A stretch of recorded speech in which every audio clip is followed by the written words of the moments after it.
अगर आप भी बिना किसी एक्सपर्ट की सलाह के सीधे ऑनलाइन दवाएं ऑर्डर कर रहे हैं तो फिर अब ऐसा करना मुमकिन नहीं होगा। दरअसल ऑनलाइन सेक्टर के लिए सरकार लगातार नए नए नियमों को लागू कर रही है। इन नियमों की फहरिस्त में नया रूल लागू किया है।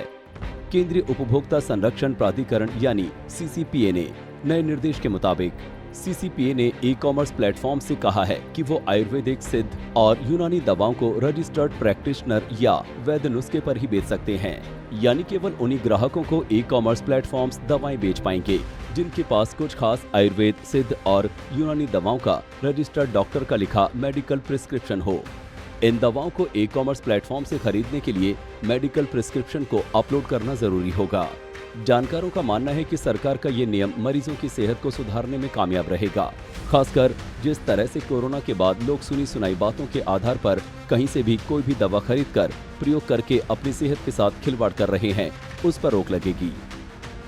CCPA ने अपने आदेश में साफ कर दिया है कि आखिर किन दवाओं के बगैर डॉक्टरी सलाह के ई-कॉमर्स प्लेटफॉर्म्स नहीं बेच सकेंगे। इन दवाओं में ड्रग्स एंड कॉस्मेटिक रूल्स 1945 की अनुसूची ई सबसेक्शन 1 में सूचीबद्ध सामग्री में शामिल हैं।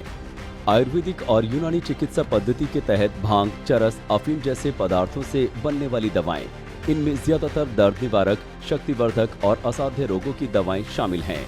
जानकारों का मानना है कि अभी तक इस तरह की दवाओं की बिक्री बगैर किसी सलाह के हो रही थी, जो कई बार गंभीर साइड इफेक्ट की वजह बन जाती है। CCPA ने भी कहा कि डॉक्टरों की देखरेख के बिना इन दवाओं का सेवन करने से हेल्थ से जुड़ी गंभीर बीमारियां हो सकती हैं। ऐसे में CCPA ने ई-कॉमर्स प्लेटफॉर्मों को सलाह दी है कि ऐसी दवाओं की बिक्री या बिक्री की सुविधा केवल एक रजिस्टर्ड आयुर्वेद, सिद्ध या यूनानी चिकित्सक के वैध नुस्खे को अपलोड करने के बाद ही की जाएगी।